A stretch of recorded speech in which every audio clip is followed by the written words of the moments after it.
Assalamualaikum warahmatullahi wabarakatuh. Saya di sini akan berpresentasi tentang manajemen modal kerja. Saya Irfan Hamdi dengan NIM 17040369. Langsung saja. Manajemen modal kerja adalah suatu konsep yang sangat kompleks. Dalam praktik terbaiknya, banyak ditemukan sejumlah manajer dan para pemilik perusahaan menemukan kesulitan ketika berupaya untuk menerjemahkan definisi tersebut ke dalam operasi bisnisnya. Konsep modal kerja terbagi atas dua. Network capital adalah selisih antara current asset dan current liabilities. Dan yang kedua, modal kerja kotor. Konsep ini mengisyaratkan seluruh investasi perusahaan pada aktif lancar yang pada umumnya terdiri dari cash, equivalent cash, surat berharga, piutang usaha, dan persediaan. Pentingnya manajemen modal kerja itu yang pertama, secara khusus dalam perusahaan manufaktur umumnya aktiva lancar lebih dari setengah dari total aktiva. Yang kedua, aktiva lancar yang berlebihan akan menurunkan return investasi dan return of investment. Yang ketiga, bagi perusahaan kecil, utang lancar merupakan sumber pendanaan eksternal utama. Dan yang keempat, manajemen modal kerja berpengaruh terhadap resiko. Jenis modal kerja terbagi dua, modal kerja tetap atau harus ada di perusahaan, modal kerja premier dan modal kerja normal. Yang kedua, modal kerja variabel atau modal kerja yang berubah-ubah. Ada modal kerja musiman, ada modal kerja siklis, ada modal kerja darurat. Ada juga manajemen kas. Manajemen kas mempunyai kaitan dengan uang tunai dan demand deposit. Besar kecilnya kas dimiliki tergantung faktor-faktor berikut. Yang pertama, kebijakan manajemen kas. Yang kedua, posisi likuidasi. Yang ketiga, preferensi jatuh tempo hutang. Yang keempat, daftar jatuh tempo hutang. Yang kelima, kemampuan perusahaan mencari pinjaman. Yang keenam, estimasi arus kas jangka pendek maupun jangka panjang. Yang ketujuh, probabilitas perbedaan arus kas. Biaya kesempatan. Biaya kesempatan adalah hilangnya penghasilan neto karena menolak tindakan alternatif. Perusahaan seharusnya memanfaatkan potongan yang ditawarkan kreditor karena biaya kesempatan tinggi. Rumusnya, biaya kesempatan sama dengan persentase potongan per 100 dikurang persentase potongan dikali 300 per N. Menentukan saldo kas optimal, yang pertama ada model Baumol. Model ini berusaha menentukan jumlah optimal transaksi kas dalam kondisi yang sudah pasti.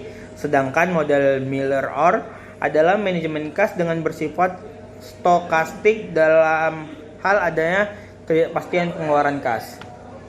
Terus manajemen piutang usaha, perusahaan harus memperhatikan investasinya ke dalam piutang usaha karena ada biaya kesempatan. Keputusan penting sehubungan dengan piutang usaha adalah menyangkut penentuan jumlah dan syarat kredit yang akan diberikan kepada pelanggan. Syarat kredit yang ditawarkan mempunyai hubungan langsung antara harga pokok yang bersangkutan dan penghasilan yang akan diperoleh dari piutang usaha.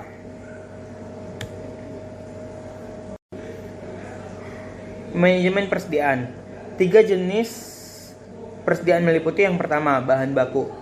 Merupakan bahan dari pemasok yang diperlukan dan akan dipergunakan dalam pembuatan barang. Yang kedua, barang dalam proses, merupakan barang yang selesai sebagian di akhir periode akuntansi. Yang ketiga, produk jadi, merupakan barang jadi yang sedang menunggu untuk dijual. Terus ada manajemen persediaan. Persediaan harus dihitung secara teratur karena akan memungkinkan pemeriksa dan menyesuaikan jumlah persediaan menurut catatan dengan jumlah fisiknya. Keuntungan menghitung persediaan secara teratur, yang pertama memungkinkan memanfaatkan secara efisien tenaga perhitungan berpengalaman. Yang kedua, memungkinkan menemukan dan mengkoreksi tepat waktu penyebab kesalahan persediaan. Yang ketiga, tidak perlu menghentikan aktivitas produksi. Yang keempat, mempermudah modifikasi program komputer jika diperlukan. Sekian presentasi dari saya, terima kasih.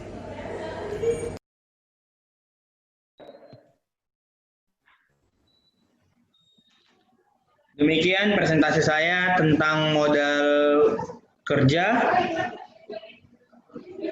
Lebih dan kurang saya, apabila ada pertanyaan, Saudara Dika dan Saudari Deva silakan dipertanyakan.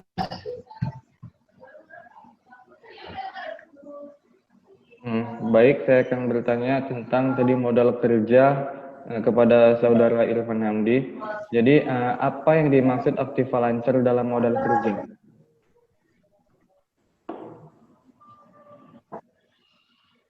Terima kasih kepada Saudara Dika. Lancar adalah aset yang dimiliki oleh perusahaan yang mudah dicairkan dalam bentuk uang. Jangka waktu pencairan tidak lebih dari dalam 1 tahun.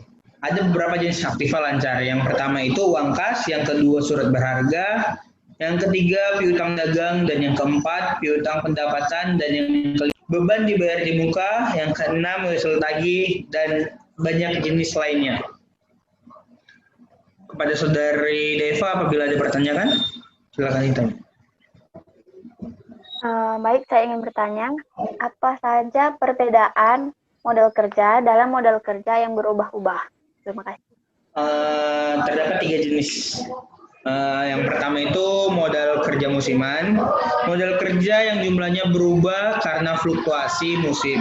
Dan yang kedua modal kerja siklis, modal kerja yang berubah karena fluktuasi konjungtur. Dan yang terakhir itu ada modal kerja darurat, modal kerja yang diperlukan dan keadaan. Sekian presentasi dari saya, lebih dan kurang saya mohon maaf. Terima kasih.